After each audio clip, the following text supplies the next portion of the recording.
கடகராசி அன்பர்களே வணக்கம். இன்றைய நாள் உங்களுக்கு கலவையான பலன்களை தரக்கூடிய நாளாக அமையும். உங்க ராசிநாதன் சந்திரன் உங்க லக்னத்திலேயே ஆட்சி பெற்றிருப்பதால் மனோபலம், தெளிவு, உடல் ஆரோக்கியம் சிறக்கும். சுறுசுறுப்பா நம்பிக்கையோட செயல்படுவீங்க. 10ஆம் வீட்டில் சூரியன் இருப்பதால் தொழில் உத்தியோகத்தில் நல்ல முன்னேற்றங்களும் புதிய வாய்ப்புகளும் தேடி வரும்.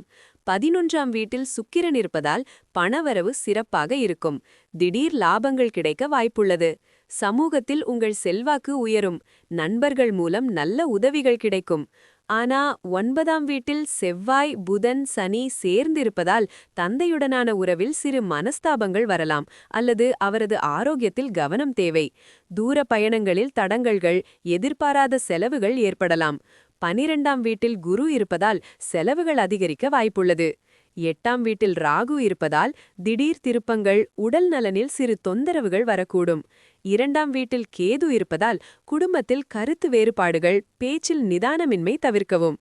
இன்றைய தினத்துக்கு உண்டான பரிகாரமா ஓம் சனீஸ்வராய நமஹா என்ற மந்திரத்தை 108 முறை ஜபிக்கலாம். திருநள்ளாறு சனி பகவான் கோவிலுக்கு சென்று வழிபடுவது நல்லது. இல்லையென்றால் அருகிலுள்ள சிவன் கோவிலில் உள்ள சனி சன்னதியில் வழிபடலாம். சனிக்கிழமை என்பதால் இன்று கருப்பு எள் தீபம் ஏற்றி வழிபடுங்க. ஏழைகளுக்கு, மாற்றுத்திறனாளிகளுக்கு உணவு அல்லது உடை தானம் செய்வது சனியின் அருளை பெற்றுத்தரும். இன்னைக்கு உங்களுக்கு 2 மதிப்பெண்கள் கொடுக்கலாம். ராகு காலம் காலை 8:59 13:33 வரை. இந்த நேரத்துல முக்கியமான காரியங்களை தவிர்ப்பது நல்லது. உங்கள் நாள் சிறக்க வாழ்த்துக்கள்.